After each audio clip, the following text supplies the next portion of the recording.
What is up, my friends? Good afternoon. How are we?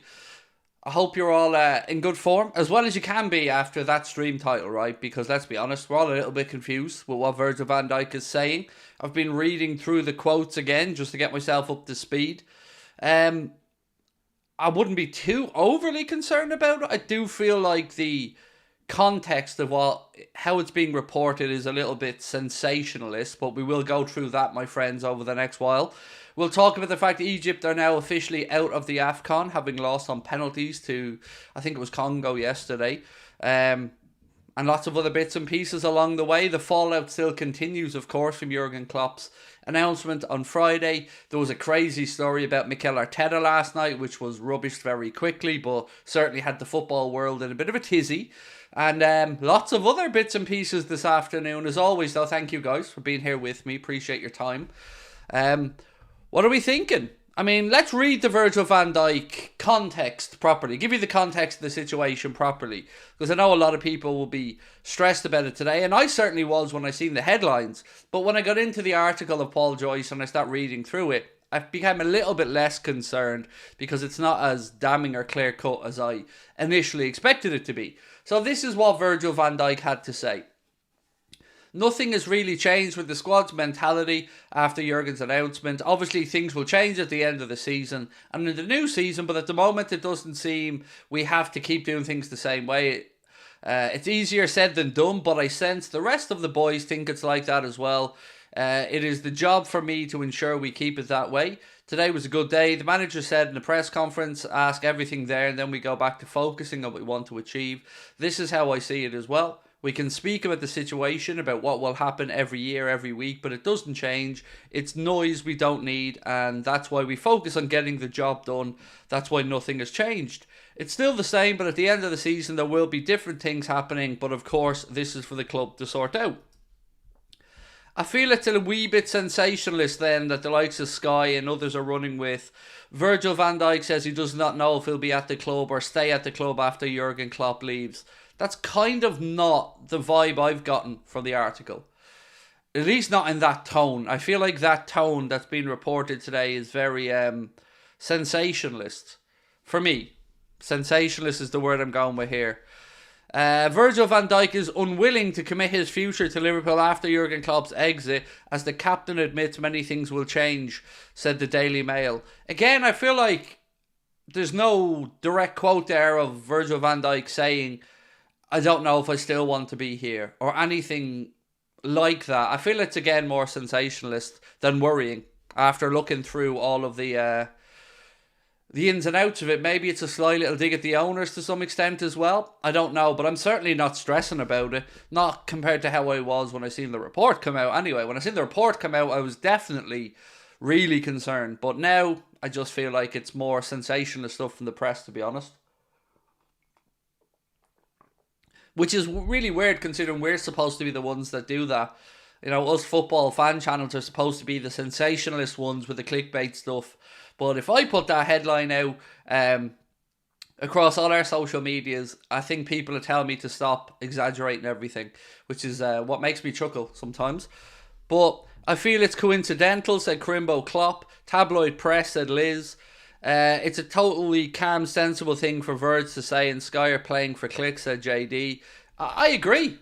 I don't think there's too much to this. It's certainly underwhelming compared, when you go into the detail of it, compared to the sensationalist outline of it all.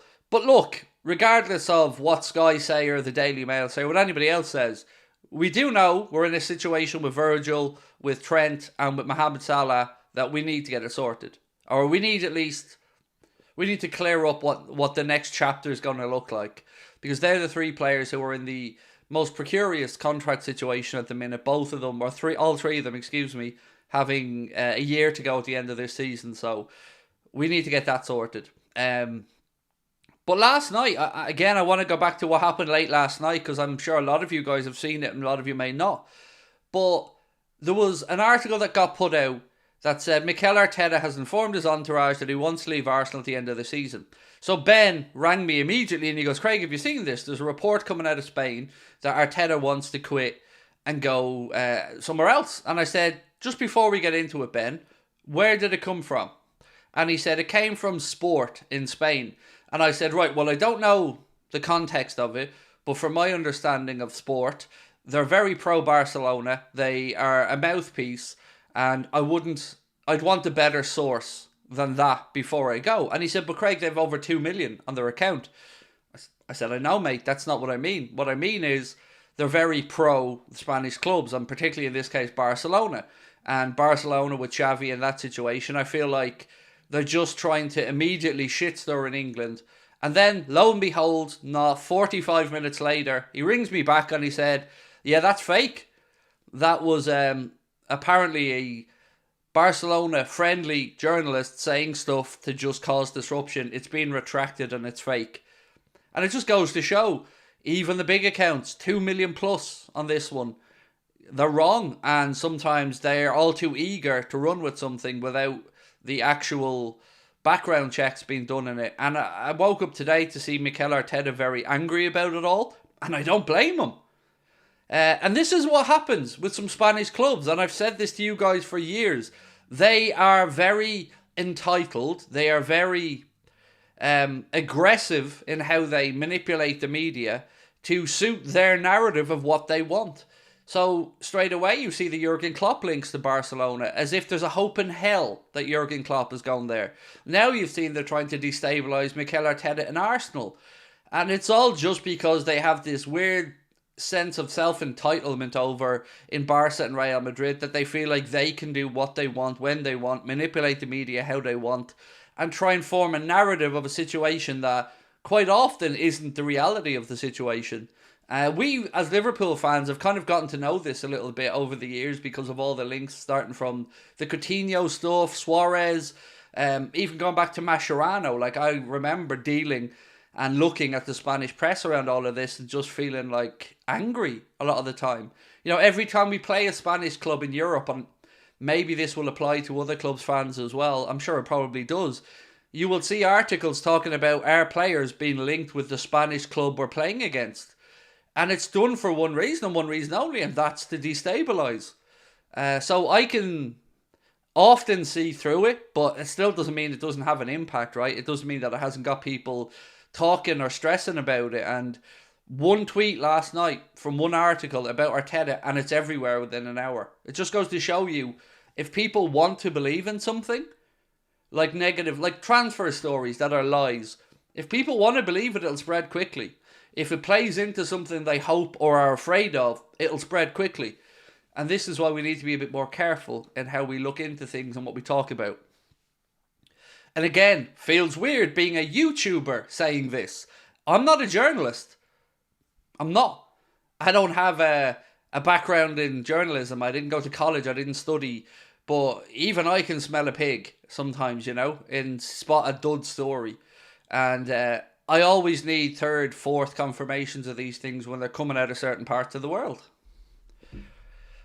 Quick question, Craig. What happened with your Liverpool armchair? Nothing. It's in the room here right beside me, actually, mate. If it's behind my computer monitor, you can't see it, but it's still there, buddy. Don't worry. It's just for this particular setup with the green screen on my table, it's a little bit too low, so it doesn't work for the shot. No, we've done that one. Would you renew Matip's contract? I wouldn't. No, I wouldn't. Look, I think of it this way. Do I love Joel Matip? Yes. Am I very grateful and fond of his time at Liverpool? 100%. But he's also 31, 32 with an ACL. And whatever else, even in an ideal scenario, we don't know how he comes back from that. How long it might take. How long before he gets back to trusting his body. I would suggest you're talking 9 months minimum in total. So you're into next season. So you're giving him a contract where you know you already don't have him for probably half a season. And then you have to hope that he comes back quickly to as good as he was, which, let's be honest, Van Dijk didn't. He said it himself. And it's only really been this year that Van Dijk has said he's really starting to trust his body again. So for that reason, no, I wouldn't give him a new deal. But it's got nothing to do with Joel, the player, or the person. It's to do with his age, the contract situation. And I just don't think it's good business sense for the football club. But that's not a slight on Joel, the person. You know, I think Joel Matip's been one of, if not the best, well, one of the best free signings we've ever made. and has been an amazing part of our football club, and he's a damn good defender, but no, not with this situation with his ACL, I wouldn't. I just think you're taking up a squad place with somebody who won't be there for maybe half a season, and we don't know if he'll get back to his level, and he's out of contract. So I get the sentimentality of wanting to look after him, but ultimately Klopp's gone now as well. So with that happening, I just feel like even more so the answer should be no about renewing his deal at this point. Did you see the new training clothes? Nope. Haven't seen them yet, mate. I will have a look at them later, so ask me again at 8:30, my man, and I'm sure I'll have an opinion for you. Craig, is this the reason why we never bought Andre? Is it because Klopp is leaving? So I've promised I'm not going to get into the guesswork around why Klopp's leaving. Like, let me just say one thing quickly, and then I'll go. Not go, but I'll stop about it. Do I think everything is as Jurgen has said it is? No. But I have to respect what he said. I might not fully believe it, and I've got to be honest, something about the whole situation doesn't feel right to me. But I've promised I'm going to be respectful of his words and his time at the club. But I've got to be honest about another thing.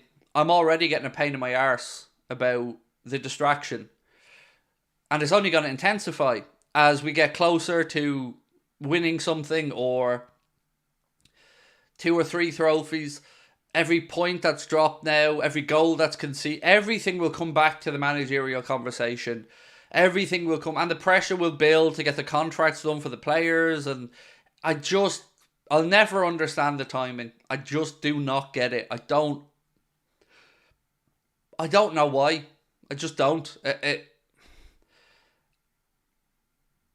I just feel like it's a distraction. Sorry, I can't get away from that. I can't. Same way if it was Mo's contract, I'd be sitting here saying it's a distraction. You know, is he coming? Is he staying? Is he blah, blah, blah, blah, blah, blah, blah. Distraction. We need to be focusing on winning football games right now and nothing else. The club are supposed to take care of the contracts. The club are supposed to take care of the transfer business, the succession planning, all this kind of stuff. And immediately now those people are in managerial search mode, sporting director search mode, and not renewing Trent, renewing Virg, renewing Mo. Yeah, it's a distraction, and nobody's going to tell me otherwise. And if it was any other manager except Jurgen Klopp, I feel like I'd be far more aggressive in this situation. But I want to give Jurgen the respect he deserves because I love the man.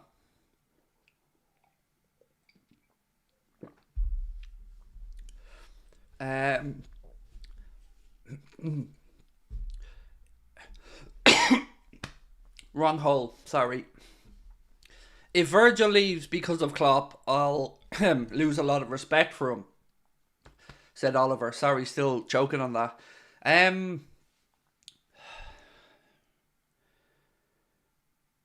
If Virgil doesn't extend, I'm not going to lie, I'll be very angry about it. He's the club captain. He's just been given the club captaincy.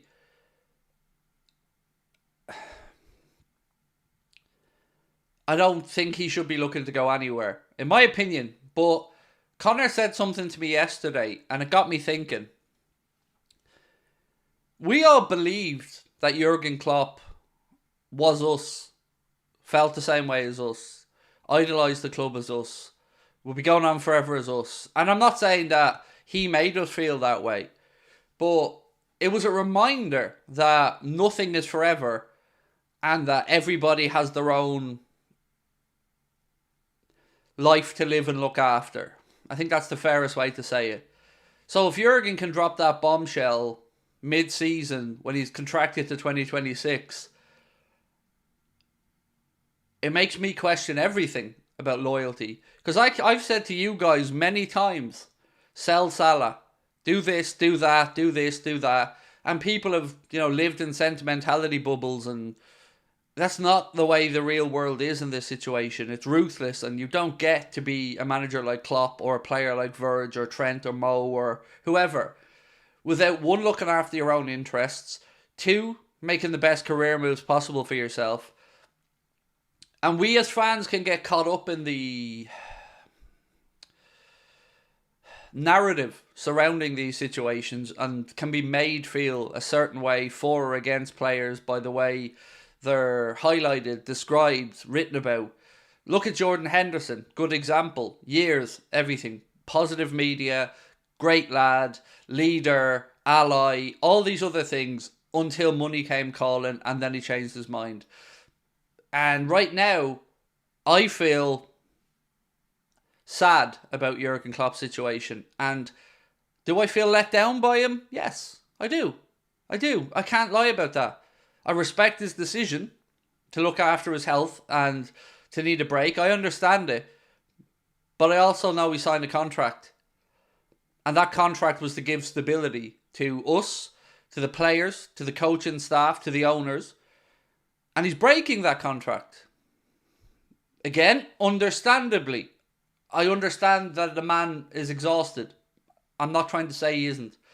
But I'm just trying to remind people that sometimes loyalty is a one-way street.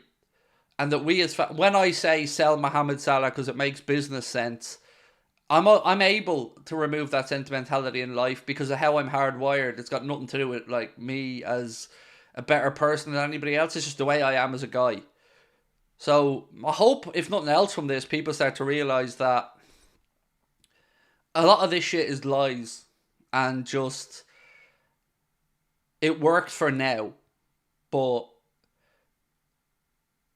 sometimes these guys aren't as in love with us as we are as with them. And they'll have no problem making the right decision for them, which is why I often say we should have no problem making the right decision for the football club. And in my opinion, the right decision for the football club has always been to sell Mohamed Salah this summer because it makes sense financially. And it gives us the opportunity to... And now even more so because Klopp is leaving, I'm even more sure that the right thing to do is sell Mohamed Salah this summer. Because a new manager gets to start a new life with a new team and build and get some money to build. So for me, more than ever now, I'm definitely of the mindset of cash in, get the money, give it to a new manager, and let's finish off the building of Liverpool 2.0. But that's just my viewpoint. We all see things differently.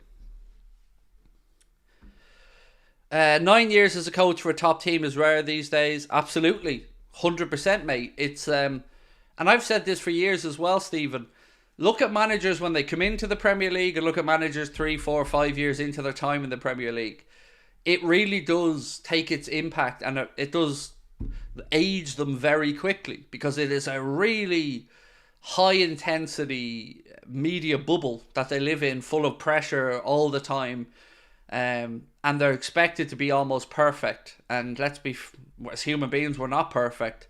So that's why I said no problem saying, yeah, Jurgen's tired. Fair enough, I get it. But how else am I going to say this without sounding like an asshole? Because I'm going to sound like an asshole however I say this. I will be astonished if he takes a year off. Astonished. I would almost bet a good significant amount of money that by the middle of this year he'll be lined up for another job. Probably the German job after the Euros. Even if it means they go through the Euros with Nagelsmann and then Klopp comes in September, August and starts with the German national team then.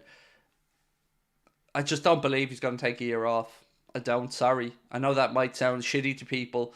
Because remember, he said this when he left Dortmund. And he came in for us. But we all thought, well, it's Liverpool. Of course, it's such a big job that he has to come in for it. But he did say he was taking a year off and he didn't. So what makes me believe that he's going to take a year off now? I don't, quite simply. But I would also understand it if he took the German job. And I'd be far more okay with him taking the German job because it's less day to day. It's in his, his home country. Tremendous accolade to manage your national team. So I get it. I'd understand it. If he did a club job, if he took a club job halfway through the year, I'd be far more angry about it, in all honesty. But there's a lot of stuff about this I personally don't believe. And the year break is one of them things I don't believe. For me, what Virgil said sounds like he'll wait in the new manager and see if he's the new manager's plans going forward and his contract is over. He's 34. Look, that's fair. I think everybody, when the new manager is going to be coming in, will have these concerns. But for us as a club, that doesn't help us with our continuity moving forward, does it? You know, you've a new manager that's going to come in, you've got to plan for that, new backroom team, new sporting director. The last thing you want to have to do then is find a new spine of your team. So if you've got Virg, Trent and Mo all in a situation with their contracts where it's uncertain, they're big positions on the pitch to fill. Captain, vice-captain, talisman. You know, we're not talking about two backup right backs and a fifth choice midfielder here. We're talking about three of the most important players in Jurgen Klopp's makeup.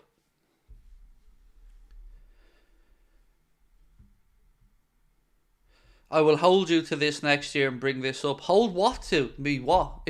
What have you got to say, Dark Knight? Hold me to what, dickhead? What are you holding me to? An opinion? If you want to fall into the trap of believing everything that's said to you, that's up to you. I'm giving you reasons why I'm doubting what's being said. As I said, Klopp said he's taken a year off after Dortmund. Answer me, did he take a year off? Yes or no? You can bring it up as much as you want, my friend. I'm giving you examples of why I believe what I believe. So, did he take a year off? Yes or no? No, he didn't. Did he say he was going to? Yes, he did. Why has he signed a contract at Liverpool and then walked back the contract? Because he's tired. Okay, well, let's see if he takes a year off. And if he is taking a year off, why is he already 1-10 on with the bookies for the German job? Why are we already hearing that Nagelsmann's out of contract after the Euros and will be free to come take over the Liverpool job? You know why? Because the odds are there's a good chance he takes the German job. And I'm almost certain I'm going to be right about this. Doesn't make any difference. Doesn't change the fact that Jurgen's leaving at the end of the season. I'm just saying, sometimes we get told what they want us to believe. And they want us to be told. Doesn't necessarily mean it has to be true. For instance, a really good example. Jurgen Klopp signed a new contract to 2026, right? That was what we were told. That's what the media was briefed. That's what we were told. Until the truth came out, which was the other day, that there was a belief and an understanding inside the club that the contract was only ever going to be to 2025 and that there was an option there if Jurgen wanted to extend it by a year, but everybody thought it was going to be 2025. So then why tell us it was going to be 2026? See, we get told what they want us to be told, mate, because obviously the club have to build their own narrative of the situation, and that's understandable. All I'm saying to you is I'm just not going to buy everything I'm being told because it doesn't line up with fact to me.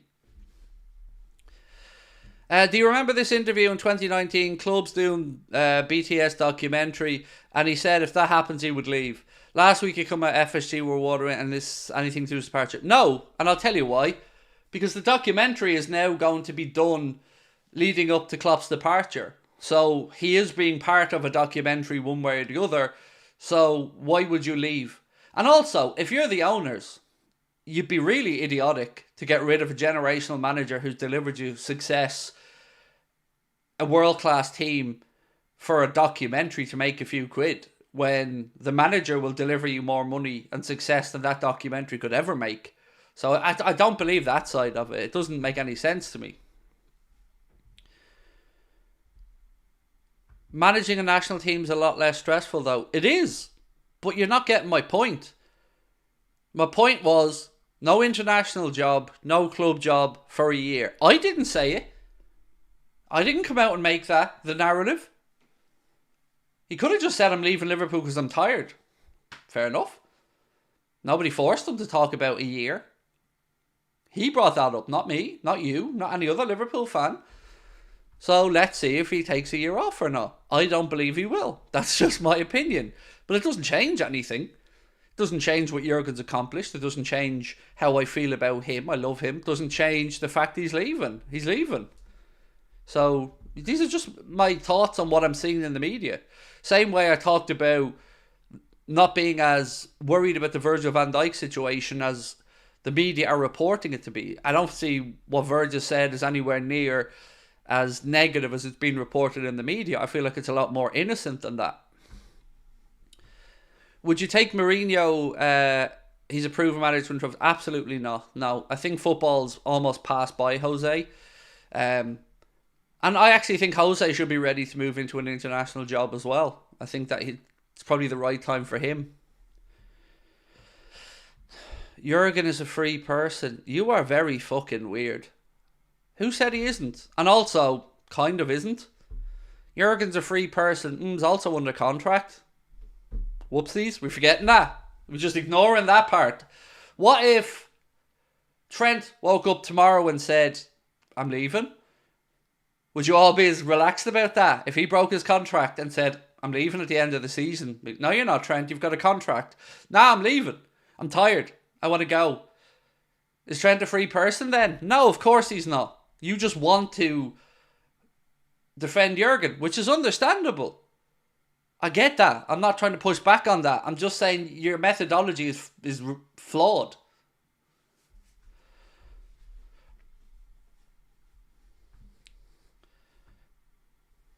Love your sleeves. Have you got tattoos anywhere else? I have a couple on my leg, mate, but just a couple of small ones, really. Yeah,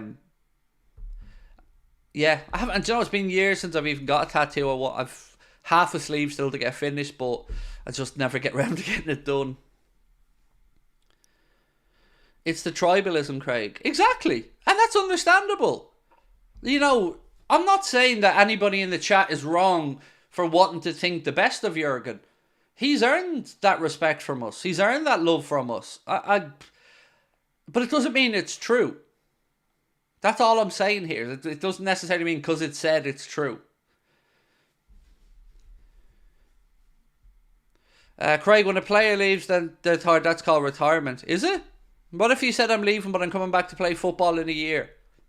Like Klopp's just said. Is it called retirement then? Or is it called breaking your contract? Because do you think a football club would allow a player to do that? Because Klopp's not saying he's retiring, is he? If Klopp was saying he's retiring, this would be a very different conversation. So, again, it's because you want to like Klopp. You want to believe in Klopp. You want to trust Klopp. Understandable. Doesn't change the fact of it, though. Still under contract. And we wouldn't allow a player to do it.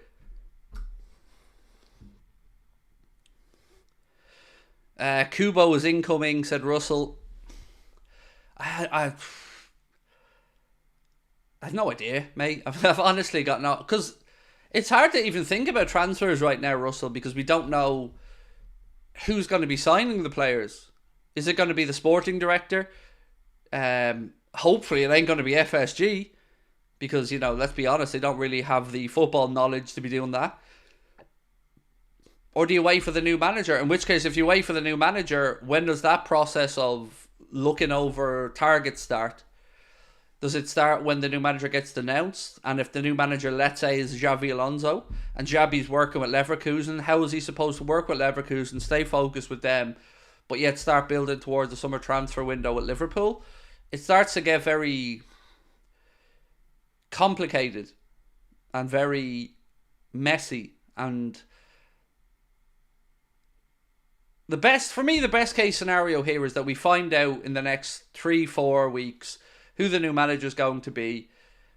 We put that to bed, so that stops that conversation of who is it. And then maybe it's easier to just focus on the here and now, Jurgen's final few games of the season, what trophies we might win with Klopp before he heads off, how we say goodbye to Jurgen, all these other things. I think we need to start removing the uncertainty at this point.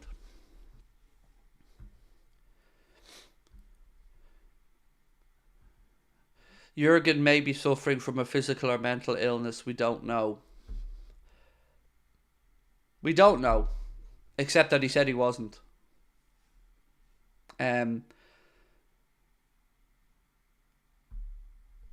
That's all I can say. I mean, I don't want to come into the conjecture of it because I don't know what's going on with Jurgen.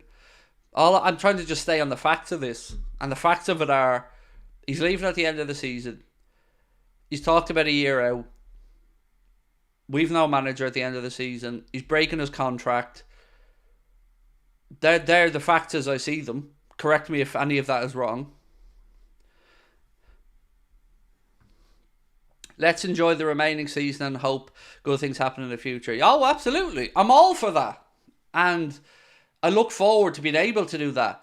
But I don't think we're going to be able to truly get to that point for a little bit yet. I think there's going to be a few more twists and turns and ups and downs and distractions before then.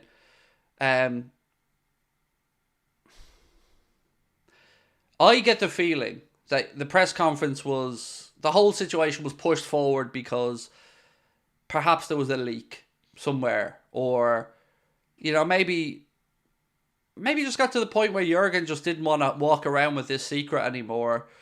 Maybe he felt like he wasn't being fair to the players and the staff, and maybe he just wanted to get it off his chest so it wasn't playing on his mind.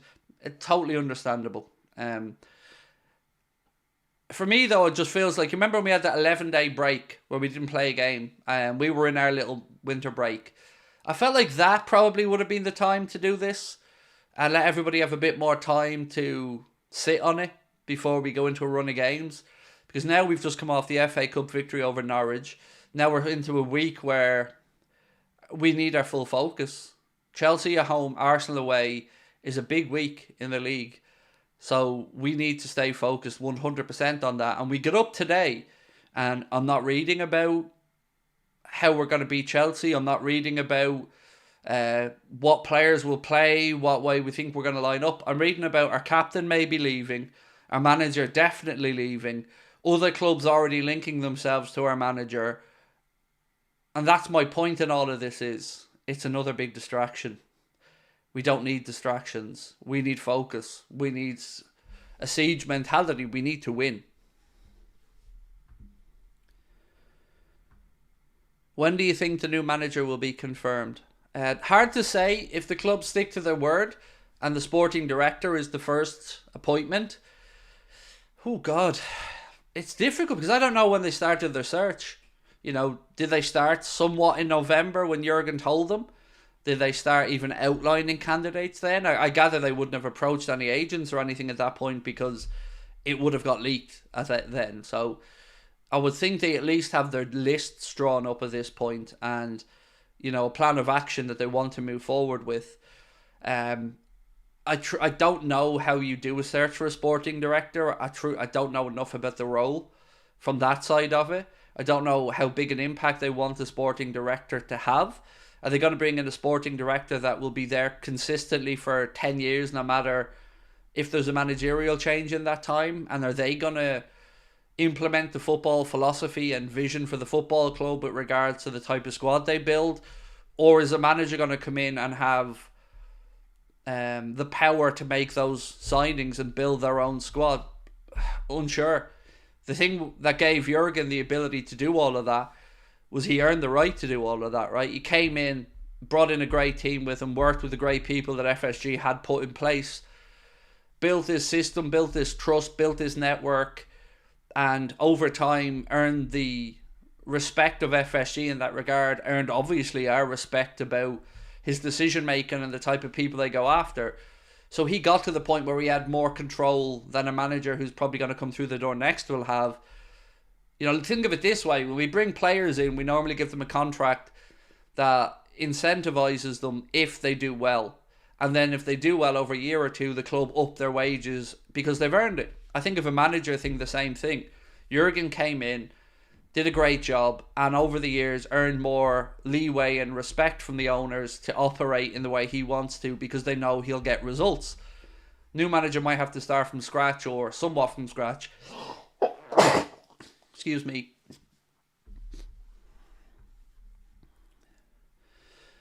Pet Wars said, love what top of the league and Anfield Agenda at times, even as a Chelsea fan. I'm excited for Wednesday in the final. My prediction is 1-1 on Wednesday. Are you excited and what's your prediction?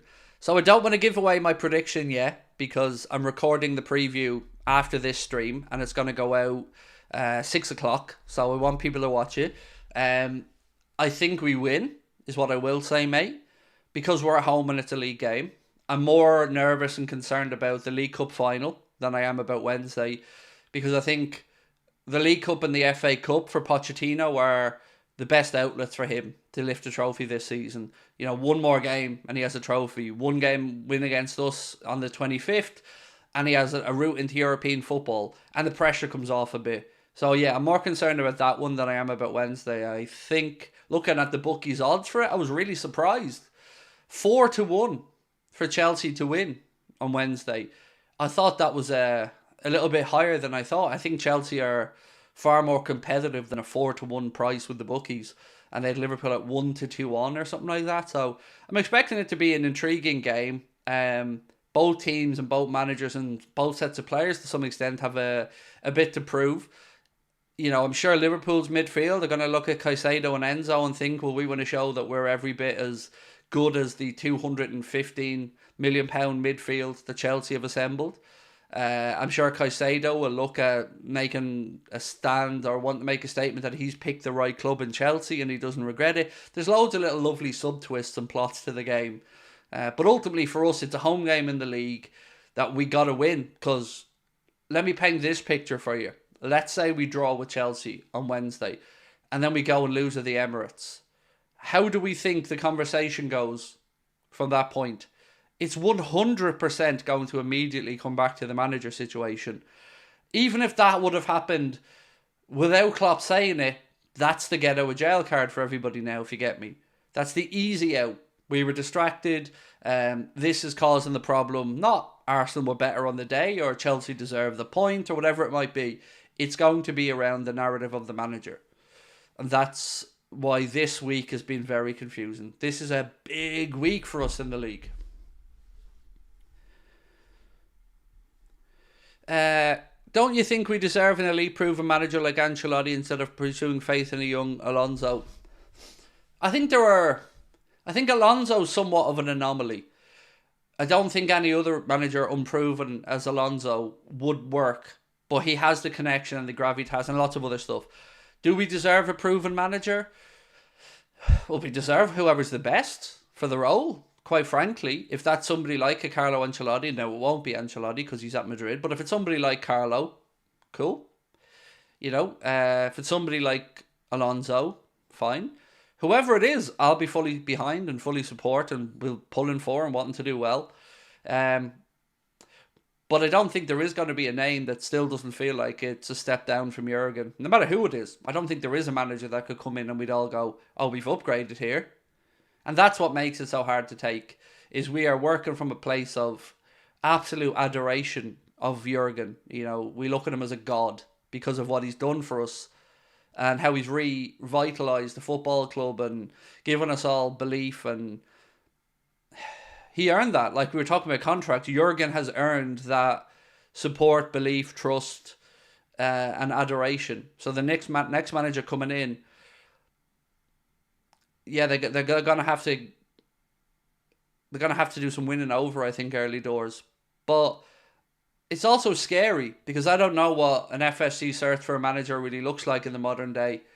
When they had an early managerial searches, we were floundering, right? We were a bit all over the place as a club. We were coming out of the turmoil of the whole sale from Hicks and Gillette, hold through the Roy Hodgson days, the way Kenny Dalglish was brought in and let go. Now, you would imagine FSG are a lot more used to how football operates. So I would expect I have high expectations from this managerial search that they don't get the right guy in, or the wrong guy, that they don't get the wrong guy in, that they do it right. I hope they're being advised by some good football people as well. Because it never hurts to have these opinions around of good people. And actually, I have to say, I feel it would have been good for Jurgen to have an input into the next manager, although he doesn't want to, and I totally get that as well. I have no problem with that. But certainly, if I was FSG, I would have looked to lean on Jurgen for some technical input that they perhaps don't have on other managerial choices, or that any of us wouldn't have, without having that technical background that Klopp has as a very top level coach. So I would like to lean on him a bit if I was the owners. Problem is, Ancelotti's managed Everton. I don't think that's a problem. Certainly, it wouldn't be for me. I would welcome him. And look, we're not going to be getting Carlo Ancelotti. He's a Real Madrid manager, but that wouldn't be a problem for me. He's a manager. It's not the same, really. Like, I understood Rafa taking the Everton job as much as I didn't like it. I understood Rafa loves the city, and there was, there's a bigger picture than just it's Everton. Who's this Will Spearman guy? Is he the Bournemouth sporting director? Is that the guy we're talking about here?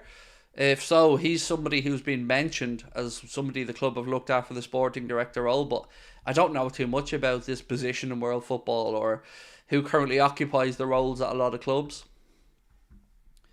KF said, going to Anfield for my first game on Wednesday, do you think Klopp's departure will influence other players leaving? Yes, I do. Understandably, though. Same for all of us. Like, if, let's say you went to work every day and one of your colleagues got you through some really crappy days in work, right? Really funny guy or girl. You always made you smile. Always brought the coffee in when you knew you were feeling tired and vice versa. Always knew when the team needed a little night out or something. That one person that just brought everybody else together. And you came in one day, the job was taking its toll on you. And you came in one day and that person said, I'm after handing in my notice, I'm leaving. If I'm in that position, I'm probably start considering my own future then, because the one person that made this whole situation extra fun or took away some of the strains of working life is leaving, and that was a big part of the package why I liked the job I was in. I understand it if other people have a look around now and think it, but I would hope that they'd also look around and think, well, my colleagues here are pretty good. The team's going in the right direction. We've got the best fan base in the world. Anfield's going to have a capacity it's not had in the modern day with the new Annie Road end.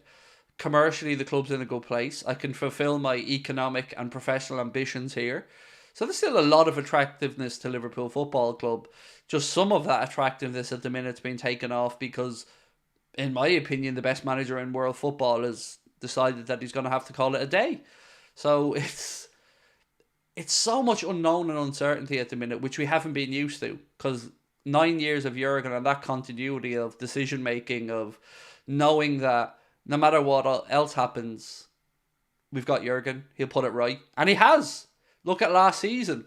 Like, I love that he looked at last season and thought, I'm tired. I could quit now. And it would probably be accepted by everyone. But I owe the club more than that. And he did. And he went out and he rebuilt and he's shown us what this team's capable of.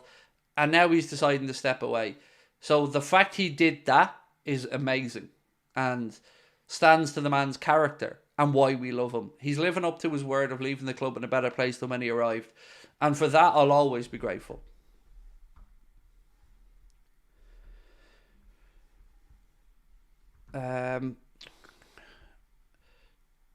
It's like someone stolen my mojo with the Klopp news. I can't shake it and disappointed while respectfully being suspicious. There's more to it, said DJ Emo. Oh, mate, I'm not going to lie to you. I've been in a bummer since Friday. Honestly, I've been just kind of ghosting through the days, in all honesty, since Friday. It's been a weird time. I still feel sad. Like, genuinely sad about the whole situation. So this is going to sound a bit weird, but I'm going to try and make it make sense. So the biggest thing I had when my dad died, and I was a 21-year-old lad at the time, was my protection, my trusted confidant, my best mate, my safety net in life was removed. I didn't have that protection. I didn't have that person I knew loved me regardless of everything. So when he died, I spent a long amount of years going, I just don't feel the same. The world feels more, I feel more vulnerable to the world. I feel more anxious. I feel scared of certain things and situations. And it took me a long time to get over that and kind of figure out who I am. I'm not my dad's son. I'm Craig the person. With Jurgen, I'm feeling like that again. It's like no matter what else happened, I knew Jurgen would pull something out of the bag, or he'd be attractive enough to a player to bring them to Liverpool Football Club. And since he's left, since he's announced his departure, I've kind of felt that vulnerability again that I hadn't felt in 9 years because we had Jurgen Klopp as our manager. Laser Sharp said, I have a feeling once Klopp has taken his well-deserved break, he'll be back at Liverpool, such is his love for the club. I mean, I would love that to be the case. I can only again take him at his word when he said he's certainly not going to change his mind at this point. But look, who knows what the future brings. Benjamin said, Craig, sorry I'm late, didn't catch your thoughts on VVD. My thoughts were he's just putting pressure on the owners to get it right. I'm not worried, are you? My thoughts are that I think it's a whole lot of nothing, mate. Again, reading through Virgil's comments, I don't see anything really in there that's worrying me. I don't think he said what the headlines are really trying to paint the picture that he said. I think it was just more a very vague, open-ended comment. So, Liverpool's search for a new Jurgen Klopp successor is set to be placed in the hands of Will Spearman, who works the data cruncher for the Reds. He'll be given a key role in the recruitment process, and that's from Lewis Steele. I think that Dania is what you were asking about earlier on. Or maybe it wasn't Dania. Sorry, it was... Where was the comment?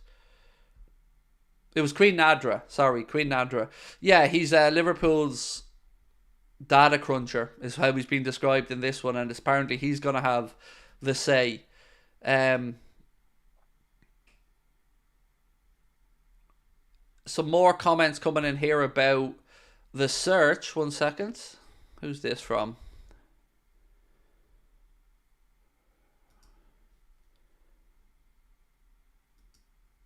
I'm just trying to flick through some of my notes really quickly. Sorry, guys. What's this one?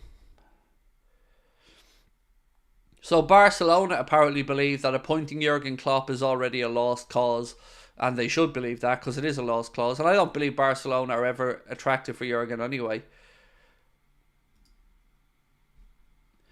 Again, this narrative of Virgil van Dijk has said he does not know if he'll be part of the post-Jurgen Klopp era. I feel like this has been taken somewhat out of context. I definitely don't feel like that's what Virgil meant to say anyway. But then again, look, we all interpret these things differently. For me, when I seen the headline, I was expecting way more definitive comments than I've read. It's weird to think that one of Alonso's first managers was Toshak, who people seem to forget about his first Liverpool connection. Yeah, I mean, and then Liverpool, of course, under Rafa were the ones to bring him to England.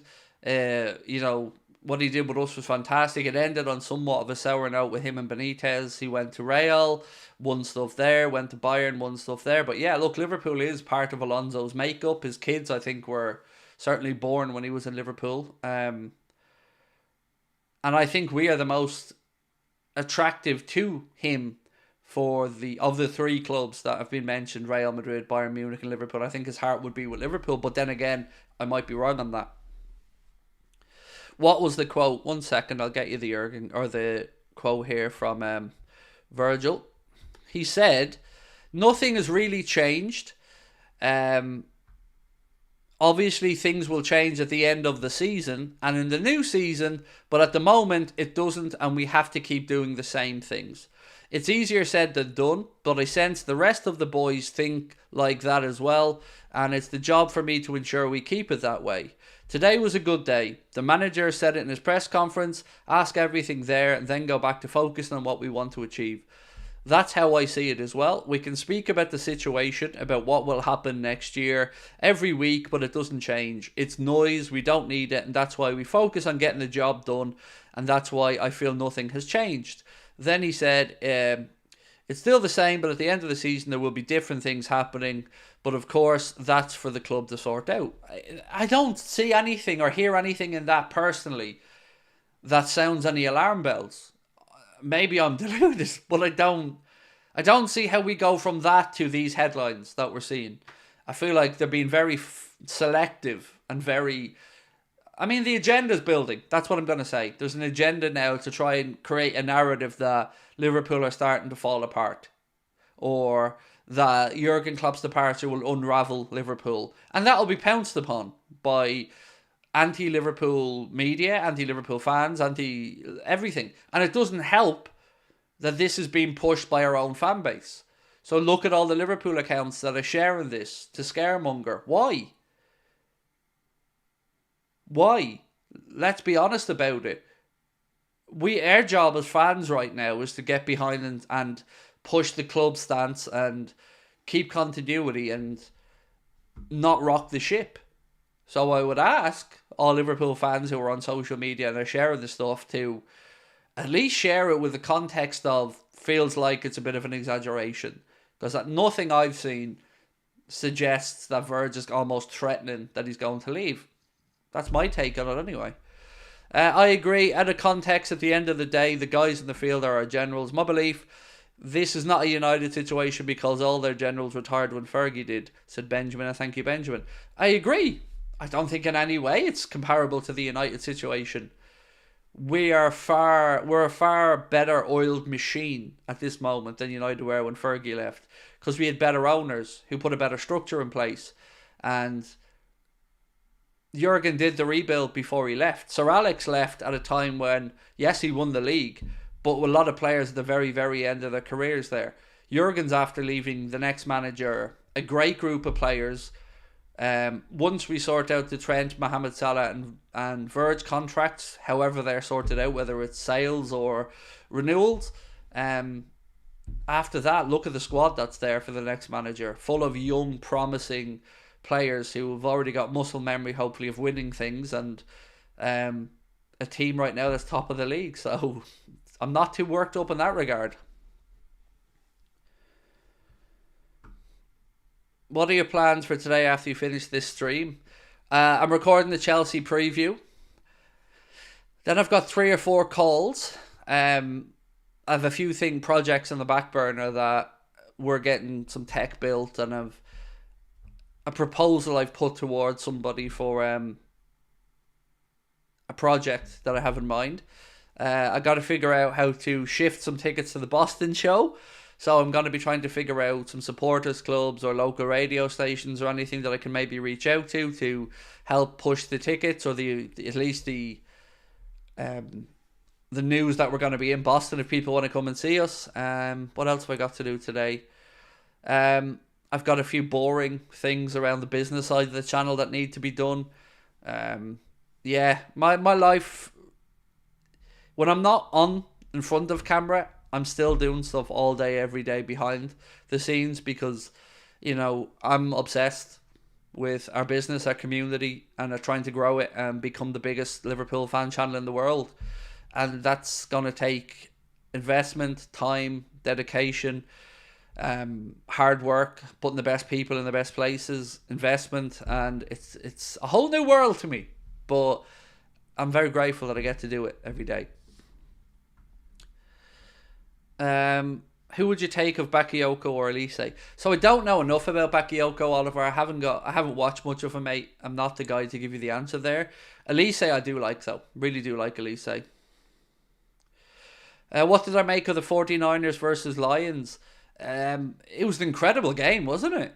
To see the Lions come out and go in with 17-point lead at the half, and then to see Brock Purdy kind of almost go full Josh Allen in that he just took the game on his shoulders, didn't he? And what did he end up running for in the second half? 52, 54 yards, something like that. I felt really heartbroken for the Lions because, everybody was rooting for that story. Dan Campbell is a very likeable guy, isn't he, as a coach? But you got to say well done to the 49ers as well, and well done to the Chiefs for going in and beating Lamar and the Ravens in Baltimore. And I can't see past it. I know that Shanahan defence and the way they set themselves up is very innovative and stuff. But it seems to me Mahomes always finds a way. And then you've got the narrative of the first pick and the last pick in the drafts playing in the Super Bowl. But I was also delighted for Brock Purdy and his parents and his family when you seen what it meant to them all as well. So, yeah, roll on. What is it, 2 weeks' time to Las Vegas and the Super Bowl? You'll get there one day, Craig. You've come so far, mate.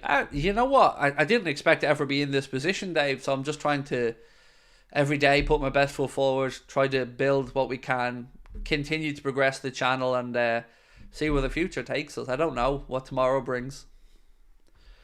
Is there a stream tonight? Absolutely. 8:30. So yeah, there'll be a news video around. Sorry, not a news video. There'll be a Chelsea preview coming out at about 6 o'clock, 6:30. And then tonight will be 8:30. Tomorrow, there'll be no live content on Anfield Agenda, but 2 videos are going out, and I will be live on top of the league for the Forest Arsenal game, if you want to join me for that. What else have we got? Liverpool in America for pre-season, reportedly. Yes, I've seen that. It's always been a dream of mine to do a pre-season with Liverpool, as in just follow them around for pre-season. So I'm interested to see where the dates line up and if I can make that work on my end. But yeah, definitely, as you've said, it does look like Liverpool will be in the States for pre-season. I think they've committed to a couple of high-profile friendlies. Come to Atlanta, please, Liverpool, said Nicholas Young. How far away from 240? 160, maybe, before I started the stream. So yeah, if you haven't hit the sub button, guys, please do. If you haven't hit the like button, also, please do. I'm glad we could come on and talk through this Van Dijk stuff, because on the face of it, it looks a bit sensationalist to me. But as the day goes on, we'll try to find more information and certainly bring it to you guys for tonight's 8:30 stream. I'm going to get on the phone as well and see what I can find out, if anybody's willing to shed some light on these. What else we got? Are you sure I'm weird and my methodology is flawed? I don't know who the fuck you are or what you're talking about, so I've no idea if your methodology is flawed. But you're here watching Anfield Agenda, so that's obviously a good sign, mate. When are you coming to India? I don't know. There's so many parts of the world, mate, I'd love to go and see and visit, and people I'd love to say hello to. So a lot of the times it's time. I don't have time to plan these things at the minute. So that's why I always say to people, you find me a venue or a Liverpool bar or whatever that wants us to come along, and we'll come along. It's that simple. That's the part that I always struggle with. 250,000 close, mate. Well done. Thank you. Yeah, I'm hoping we can do it before we go to Boston in March, which would be lovely. Steven Gerrard to Liverpool is close. Yeah, that's absolute horseshit. There's no way Steven Gerrard to Liverpool is close. I'll personally go over to Saudi Arabia and rip up his passport to make sure he can't leave to come near Liverpool, because Steven Gerrard is very far removed from what we need as the next Liverpool manager at this moment in time. Craig, Thailand has a gigantic Liverpool following. Oh, if I could pick one place, that would be it. For the very reasons that you've said, mate. I remember seeing I think it was a Thai Liverpool fan page on, this was years back, on Facebook, and it had like over 1 million people on it. So I'm well aware of the size of the market in Thailand and that part of the world. And again, you know, you probably think I'm full of shit, but email me with a venue that wants us to come over, and you will see us rock up anywhere. It's a case of me just having to book a flight. I'll be there. Spain, India, Thailand, America, doesn't matter. My problem is I ain't got time to find the venue. You get me a supporters club or bar that wants us to come over for a show, we're there in a heartbeat. I love it. I love doing that. So yeah, that's the truth of it. Right, I'm going to go get this preview recorded so it can come out later on. But if anybody ever does want to reach out to us, contact@anfieldagenda.com. Contact@anfieldagenda.com. Any of these suggestions or anything like that, hit us up. Look, I will talk to you good people later on. Much love to you all, and yeah, appreciate you.